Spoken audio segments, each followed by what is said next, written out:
Welcome to the Airmen Helping Airmen Podcast. I'm your host, Khalid Wright, CEO, Air Force Aid Society. Join me as we chat with extraordinary guests, share stories, and learn how amazing people are making a difference in the lives of so many Air Force and Space Force families.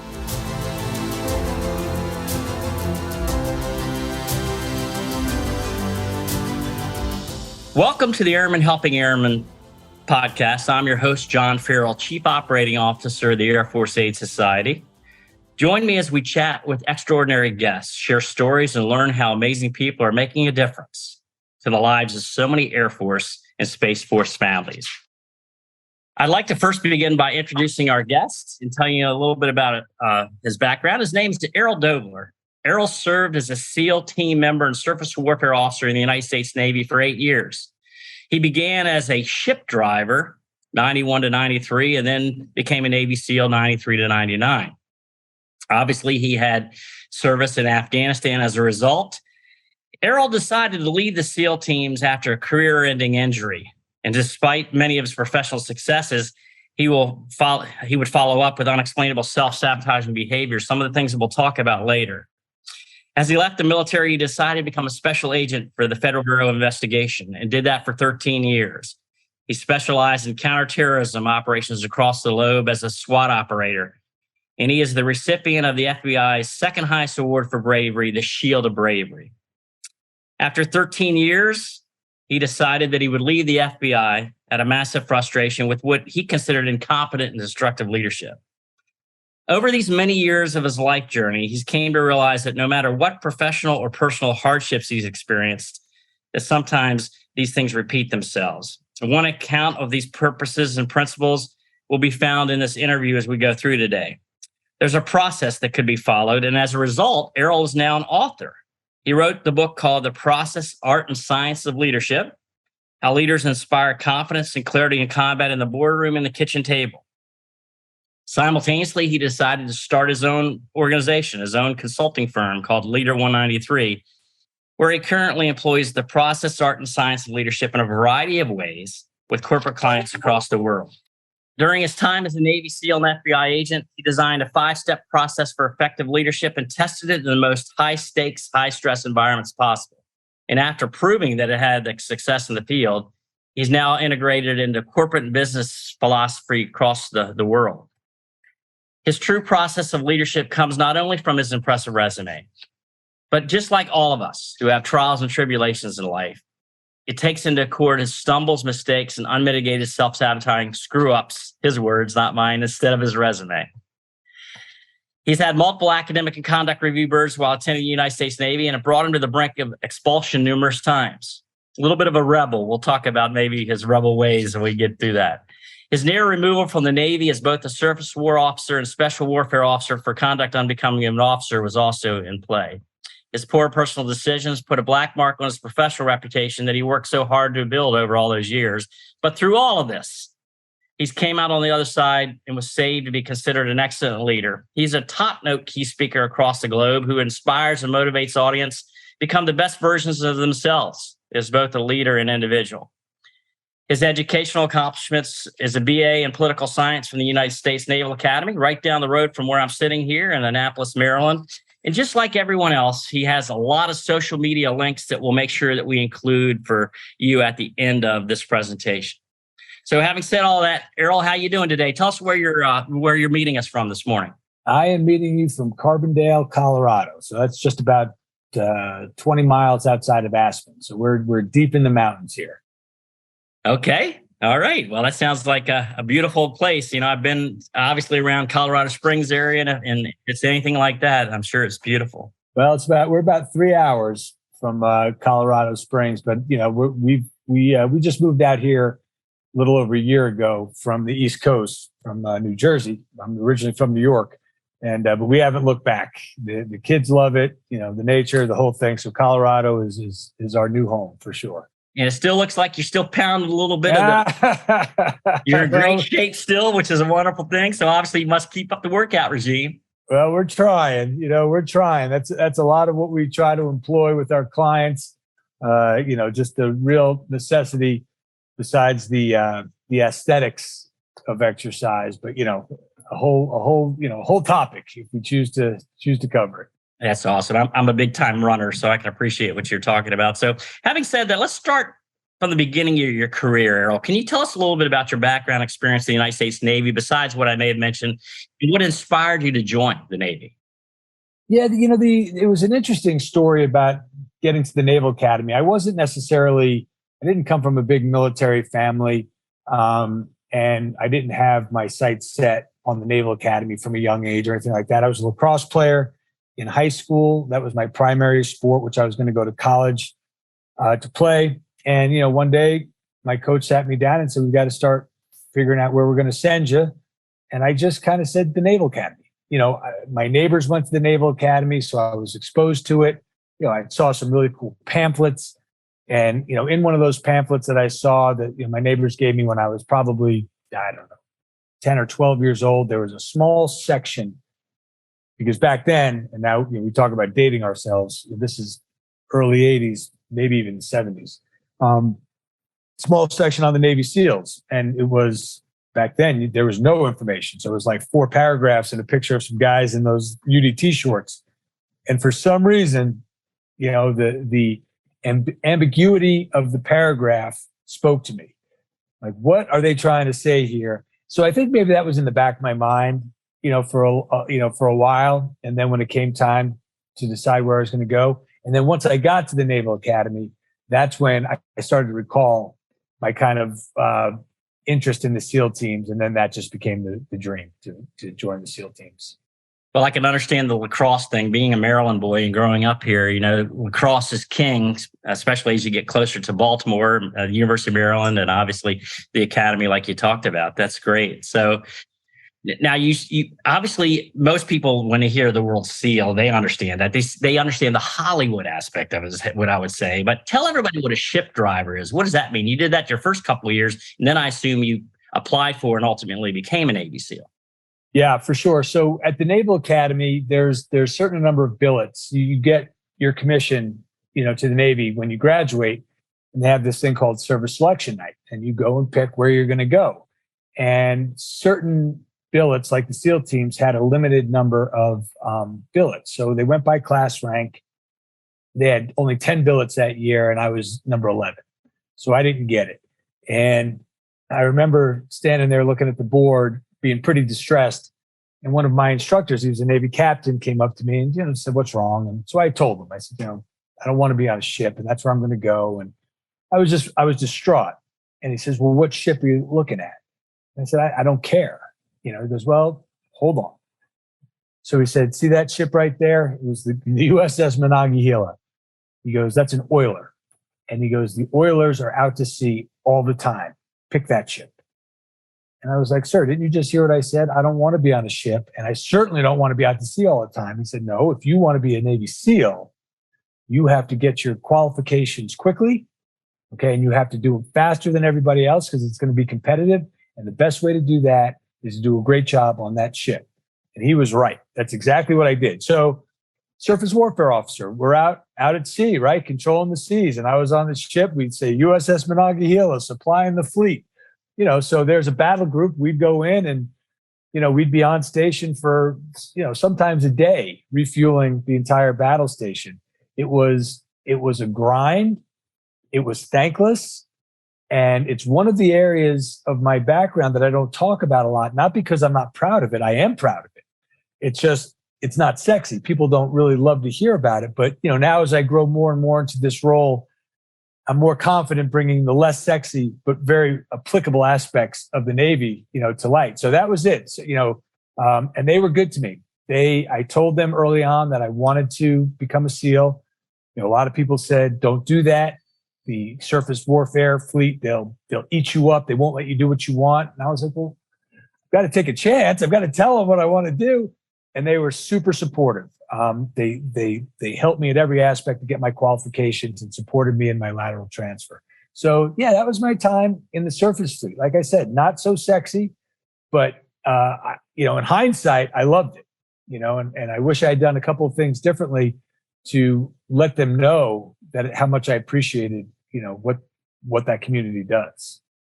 It sounds like you obviously made the best of your experience. I know as I call it being the bridesmaid. I've been the bridesmaid in a few jobs that I really wanted and didn't ultimately get selected. And understandably, you're going to have disappointment in that. And it's so great that you're able to take that experience to your betterment. So as you transfer into the SEAL community, you did that for a number of years. Talk about your SEAL experience. Of course, we've all heard about having to go through the SEAL training, and I get that piece. But you did it for a number of years. You did it in combat for a number of years. And then you unfortunately had a pretty self-sustaining injury that ended your career in the SEAL community. So tell me about that journey, please. Yeah, so there's a couple things going on. So my combat experience was in the FBI when I was attached to the 75th Ranger Regiment. So after I got injured in the SEAL teams, I got medically discharged, spent 3 or 4 years in the private sector, and I was just ready to get on with my life. I was in the New York City on 9/11. And, like most people, that changed the trajectory. I decided I needed to get back in the fight, put my name out there. FBI was the first to respond. And I got myself medically cleared, which is a whole different story. And then that's where I went on. And, we could talk about that combat experience if you want. But the SEAL team experience, again, was in the 90s, right? Not a lot going on in the 90s, except, a lot of training, which was good. We got stood up a few times and then stood back down. But what people don't see, there's so much in the SEAL teams now, and everybody's well aware of Bud's training, and they're great stories. They never seem to get old. But,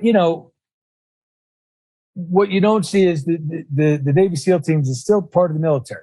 It's still a grind, right? There's still paperwork to fill out, right? There's still some people, not everybody in the SEAL teams is a superstar. There are people you don't get along with, right? There's still all the normal stuff that goes on in any other military unit. Now, what we like to say is that stuff is perhaps we'd like to think at a higher level because the selection process is so stringent, right? So the people who really just can't get along with anybody, they're generally weeded out pretty quickly.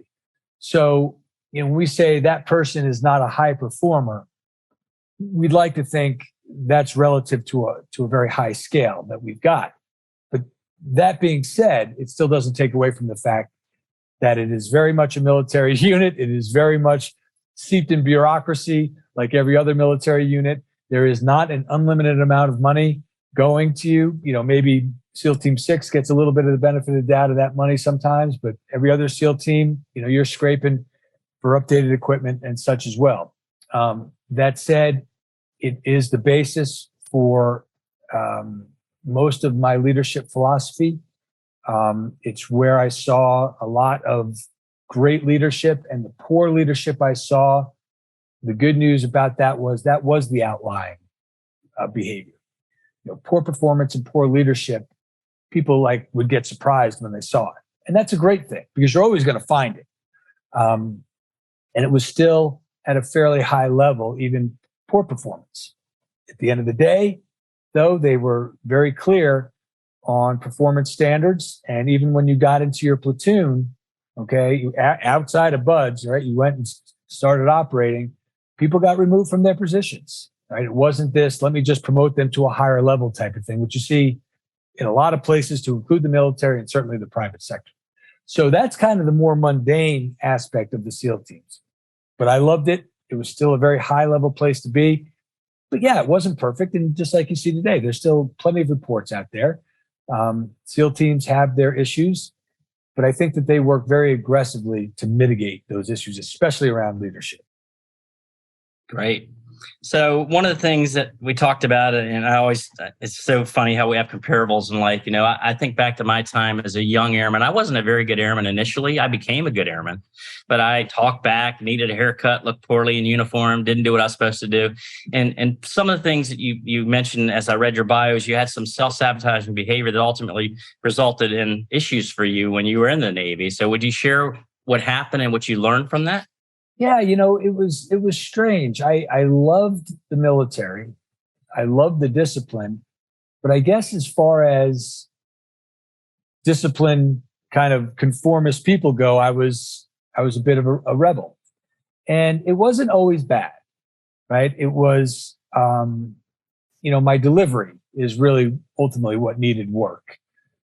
Because I wouldn't just complain. I would never complain for the sake of complaining. It's just not who I was. I was more of a let's not complain, get it done, and then in the after action, let's express some of our concerns. But for things that really bothered me, that I thought were just bad for an organization, that I thought were bad leadership, that I thought were bad policies, okay, I would speak up.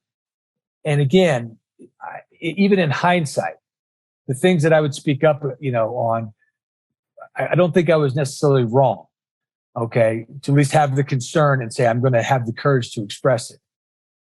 My delivery as a young man was probably very poor. And as we know now, your soft skills, they matter. As much as sometimes we like to think it shouldn't matter if I insult you the way I talk, it's what I'm saying that matters. No, it's not.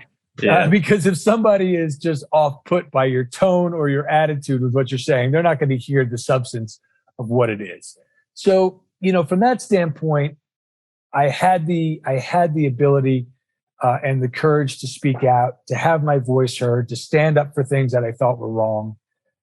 I didn't always get the result I wanted because perhaps immaturity was largely at play in a lot of those places. So that was the one thing about, if I could go back again, I don't think I would have changed. And I still, to this day, it's who I am. It's what I believe. But my ability to express how I feel might allow people to listen to me a little more and engage in a conversation. Yeah, that's so true. It's like, what part of mandatory don't you understand? That's an order, do it, right? You can't do that in the civilian world. And the person that loves me best is about 45 degrees to my left listening to us here. My bride has a saying, it's not what you say, it's how you say it, right? It's how you present it. So I think that's a big part of it. Like you said, probably wouldn't change the message. It may have been phrased a little bit different.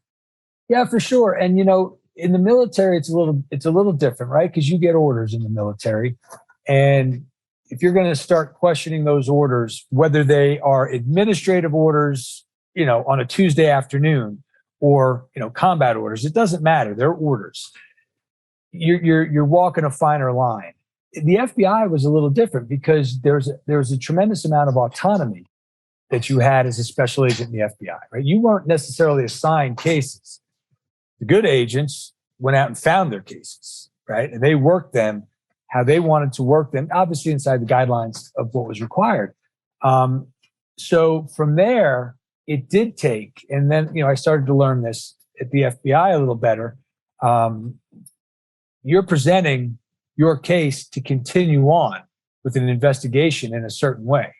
Now, the FBI has come under scrutiny recently, and quite honestly, it's deserved in some of their leadership challenges that they've got.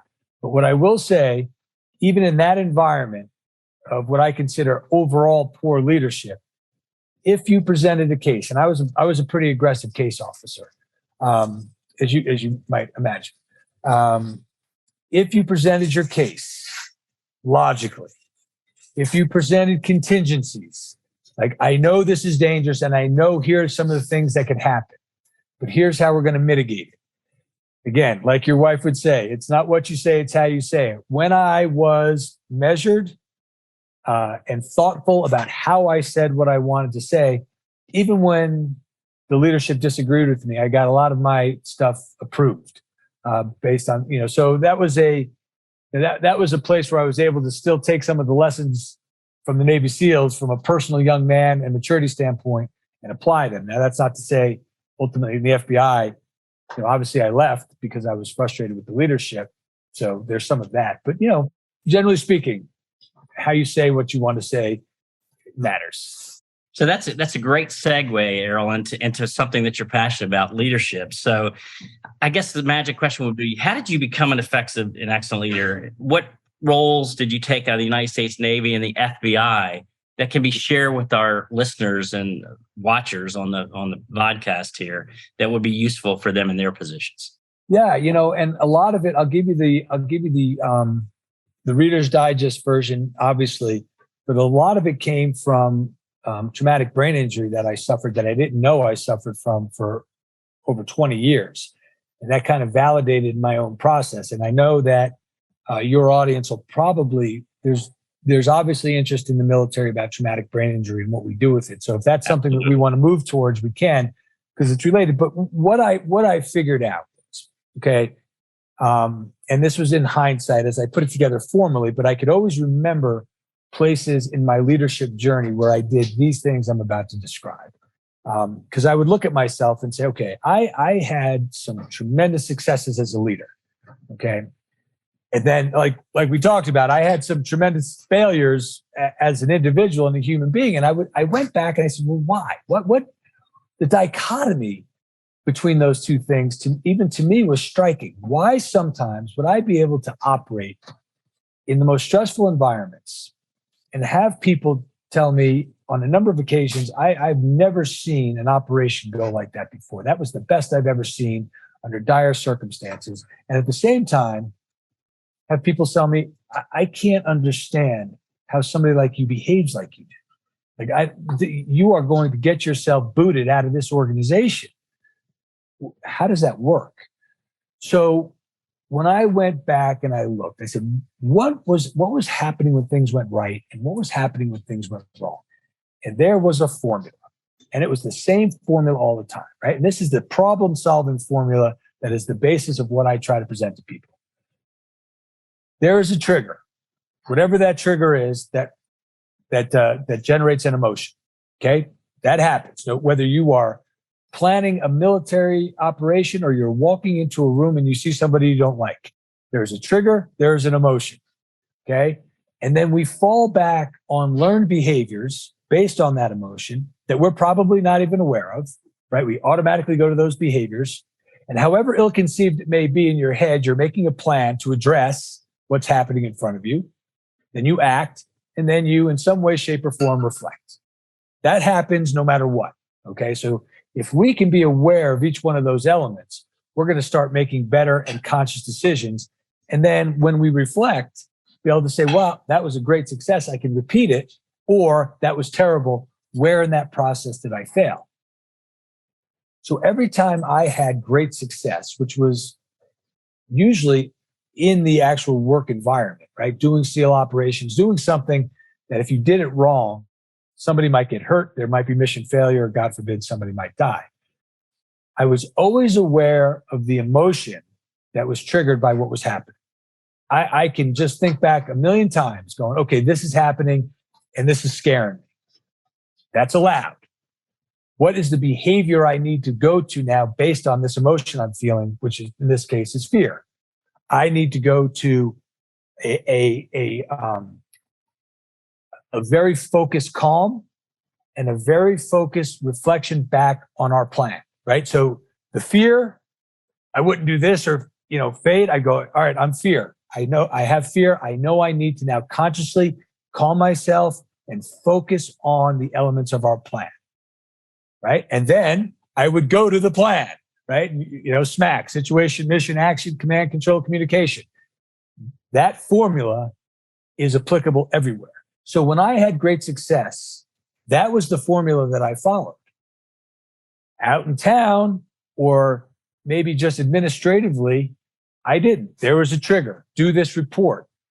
My emotion was, F this report, F this bureaucracy, that's stupid. And then I would just act on that. I would say something stupid or inappropriate, right?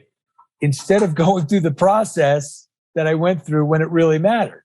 So I just wasn't able to bring that conscious process to areas outside of operations. And that was it. So then once I came, and because when you put together your leadership consulting firm, you've got to be able to articulate what your philosophy is. And that's how I kind of put it together and now help people start to apply that philosophy that I use in very dangerous situations everywhere in their life. And that's kind of in a nutshell, what the philosophy is. And that's probably not uncommon, those experiences that you're going through. I'm sure most people, depending on what they're going to separate in their personal and professional lives, experience those same things. So having explained the process, tell me a little bit about how do you know that it works and how do you know that you're effective? What's the end game?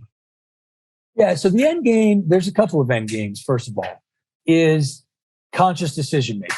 Okay. In the end, if you're aware of all those things I just described, okay, and you can look back on the result and then say, I like that result.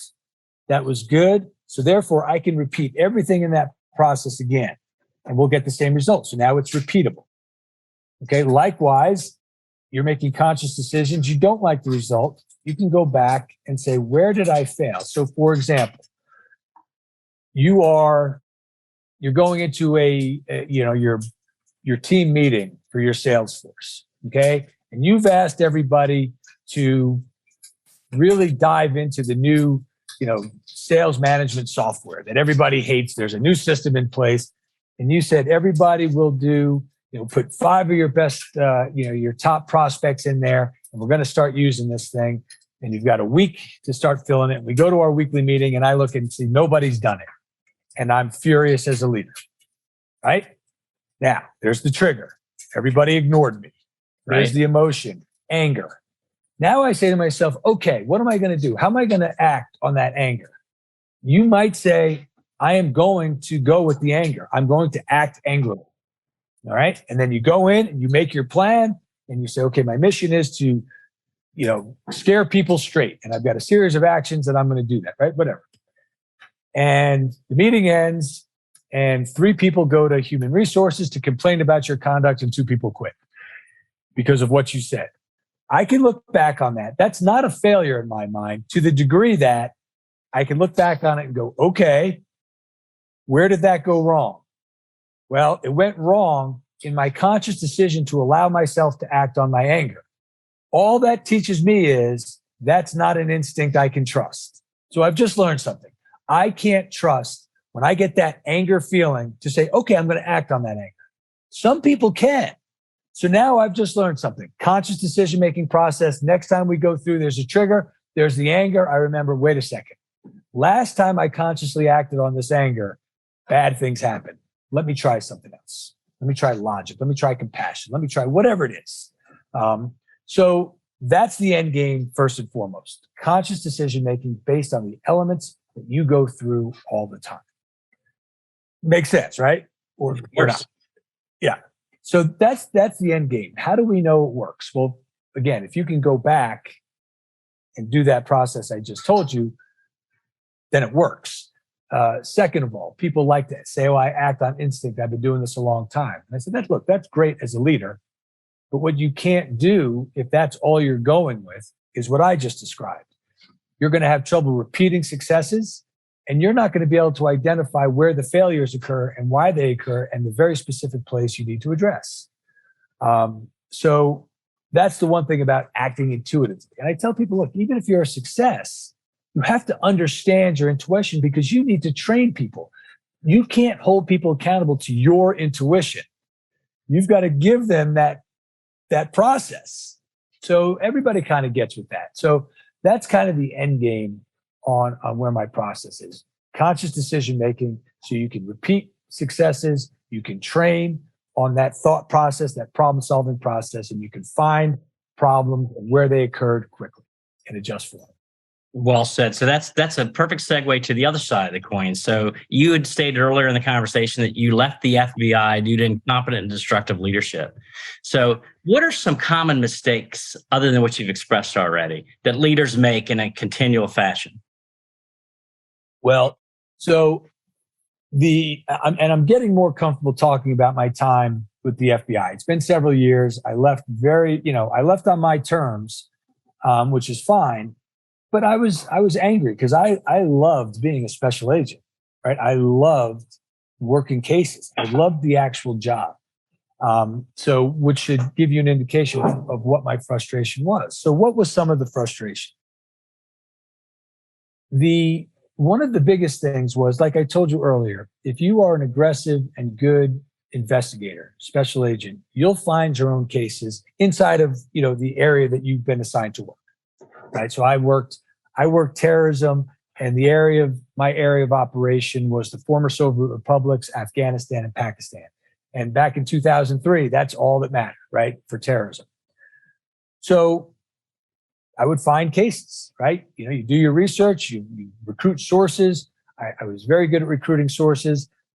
And the point of frustration that I had was I would have a case, I would make a case, and then I would get to a point where I needed approvals to do certain things, whether it's authorizing illegal activity for my source, whether it's asking for a bunch of money to support some type of travel that we wanted, whether it was coordinating with some foreign government because there was somebody there that was going to be willing to talk to me, right? There comes at some point, if your case gets big enough, you're going to have to ask for support, which is fine. It's part of the bureaucracy, which I don't think is necessarily bad. What started to frustrate me was when you bring a case from zero to now it's very high profile, and all of a sudden everybody now wants to tell you how to do what you do. Of course. Yes. And I would say, look, I'm not going to do it that way. And this kind of comes with how you say what you say, because I've already thought about that. Okay, so please don't be offended that I'm not going to take your advice, but I didn't get the case here because I don't think about all those things, right? And I'll tell you why I'm not going to do it your way. And I would go through, and then that started to bother people. A, you're being insubordinate. You're not doing what I tell you to do. And I would say, yeah, but there's a reason, because you just read my case file. And now, like, this is a 2-year-long investigation. And now you think you can just jump in and tell, right. You don't have enough information. And then, so that was the first thing. So there was a lot of ego in those people that I would have to ask, requests of. And how dare you say you won't do it my way? And then when I would tell them why I wouldn't do it their way, that I had actually thought about it, well, for some reason, if you've got a huge ego, that's even more of a blow to your ego. Because now I'm not just being insubordinate and telling you you're wrong. I'm explaining that I've already thought of that, and here's why that won't work. Then what would happen a lot is that individual had the power just to shut you down. Okay. And this might have been a low level. So one of the problems, I don't have necessarily a problem with bureaucracy. Okay. Because bureaucracy is necessary sometimes. You've got a large organization. But the FBI had so many levels of bureaucracy. You had to get approval at so many levels that somebody very low of importance and in the chain of command could effectively shut you down for those reasons. So where else did then I have a problem? I was generally undeterred. So I would go around that person and I would tell them, I said, I'm going around you because this is your ability to shut down my case it doesn't make any sense. It's not based in anything except you're mad at me for telling you I'm not going to do it your way. I'm going to go around you. Look, again, that I don't regret doing that because a lot of times when I did that, my case did get approved, right? The higher level people would see it, but invariably that person I went around got promoted and then I would see them again. Right? So there was a lot of ego in, if it wasn't your idea or if I didn't allow you to start manipulating the case, all of a sudden you want to be a case agent. When you had your chance to be a case agent, you are now an administrator. That was, if I had to sum it up, probably the most frustrating part of it. But then it was the vindictiveness after I would express how I felt about what they were doing. It became very vindictive. Okay, maybe you won this one. I'll get you the next time. Right. And they would. You would see them. It was like clockwork. You'd see them that you'd be doing a case that they had nothing to do with. And then I'd hear from somebody, well, I just got a call from this person and they're telling me not to really pay attention to what you're doing. That goes on enough. You start to get very frustrated. And that's kind of the spirit. I saw that at a fairly low level, but not really, because it usually went up to, my cases a lot of times went up to the headquarters at the highest levels. But what you're seeing now is it exposed at a very high level. And so everything that you're seeing in the news, whether you love the FBI or hate the FBI, the criticism that's happening is exactly what I saw. Ego-based, and a little vindictiveness. And so that's kind of, maybe I went off a little bit too much on a tangent on that, but those were my main frustrations No, I appreciate that. The main point that I think you hit that's admirable is you told the guy or gal, I'm going to go around you. It's different if you go complain to mommy or daddy about something, but you don't get the benefit of the doubt to at least say, I'm officially putting you on notice and I'm going to go to somebody above you. It's, during our uniform wearing days, Errol was following the chain of command, right? You didn't get what you needed to do. So now you're going to follow that in a different manner. So that leads me to two final questions that I have for you today. And this next one is predominantly for what you and I experienced. For people that are currently wearing the uniform or veterans, why would you encourage somebody to join the military? And if so, after they join, how do they develop or improve their leadership skills while serving? Yeah. So, I think that the military, it is clearly a calling, right? Just like the FBI is a calling. Things like that are a calling. I would not deter somebody from joining the military if it's not a calling, right? Well, I don't know what to do. Maybe I'll join the military. I say, yes, go, right? Because you will get a lot out of it. Today's right now, I know recruitment is down. I know morale is down. And I think for good reason. I think some of the things that are happening and being implemented in our military are wrong. And it's just, they're not consistent with the mission of the military.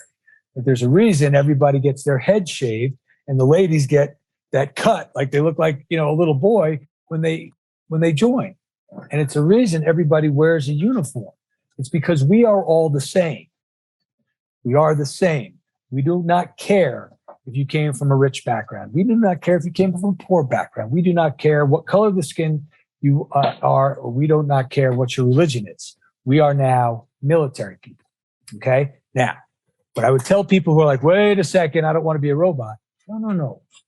What the military does is it allows you to be yourself. It does not take your personality away, but what it shows you is how to operate on a collective as one inside of your own personality.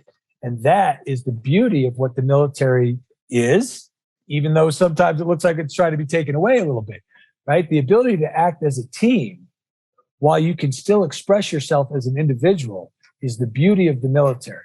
And that's a skill. That's why private organizations love military people, because that's what we believe. We want you to be your own person. We're not trying to take your personality away. What we're going to do, though, is allow you to operate in sync with everybody around you while you do maintain your individuality. So I encourage people to join the military because things are going, there's ebbs and flows. Okay. Right now, I think we're on an ebb, small part, right? Whatever the bottom of the wave is, right? It's going to get better, right? But the general theme of the military and what you get out of it and the appreciation that you'll have for it won't change. So that's the first thing. How do you get better at your leadership when you're in the military? You have to be, I think a lot of the things, right? We learn from guys like you and me who've been there, who've made the mistakes. Listen to the old timers like us, right? Be aware of how you're voicing your concerns. Okay. Don't cower. If you've got a concern, voice it, but understand that the squeaky wheel doesn't always get the grease, especially in the military. As a matter of fact, I can't hear that squeaky wheel anymore. Right? That might be in the private sector a little more true. It's not in the military. Logical, methodical thought process and articulation will get you what you want. Will get you at least heard. So watch the leaders around you. See what you like, see what you don't like. Emulate it. Try, experiment, right? You're allowed to make mistakes as you're developing as a leader. Just make them conscious mistakes. I tried that consciously. That didn't work out so good. Let me move to another area and try that. So that's kind of what I would say to, for those looking to join the military. I encourage it. And it is still the greatest place to learn how to be a leader and learn about true camaraderie. And we will be back on the upslide in no time. I'm sure.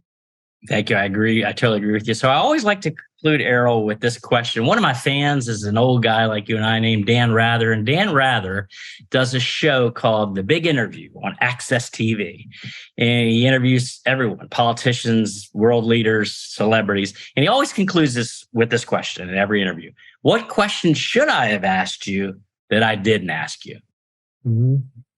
The only thing that we didn't get to cover was the transformation of the TBI, and my injuries resulted in traumatic brain injury back in the 90s, and back then, when I expressed concern about my head, not all the other injuries I had, they dismissed me, and it wasn't until 20 plus years later that I hooked up with a doctor by chance, who was specializing in traumatic brain injury, a non-pharmaceutical cure for it, heal the brain, not medication to mask the symptoms. So that's the only thing that we didn't cover that I think that people would want to hear. Maybe we do that another time, but I'll leave it at this, to say there is on the horizon a treatment for traumatic brain injury, which will really be a treatment for PTSD and all the other things that our veterans are going through, that heals the brain, non-pharmaceutical, brings the energy back. So there is hope out there for that. But other than that, I think we covered some good stuff, I think. Well, I really appreciate you leaving with that too, because honestly, there's so many people that have these issues and they go undiagnosed. It doesn't mean that you were serving in the military and you had TBI. Yes. You could be doing anything and had TBI. And I think many times, like you find out years later, wow, I wish I would have addressed this sooner. So I really do appreciate your time, sir. And you left us with a lot to think about. And we will make sure that all of your social media links are attached to this. So let me conclude, everybody, by saying thank you for listening to today's episode of Airmen Helping Airmen, brought to you by the Air Force Aid Society. To find out more about us and how we can make a difference, please visit www.athas.org. Be sure to search for Airmen Helping Airmen podcasts that are available through Apple, Google, Spotify, or anywhere else you get your pod scraps. And click and subscribe so you don't miss any future episodes. On behalf of everyone at the Air Force Aid Society, thanks for listening and joining us. And please review social media. And I can't help but say thanks and have a great Air and Space Force and U.S. Navy Day, everyone. Take care, all. Have a good day.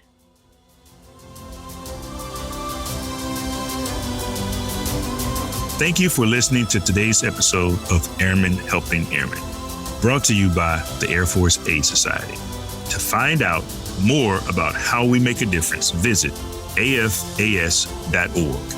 And then be sure to search for Airmen Helping in Apple Podcasts, Google Podcasts, Spotify, or anywhere else podcasts are found, and click subscribe so you don't miss any future episodes.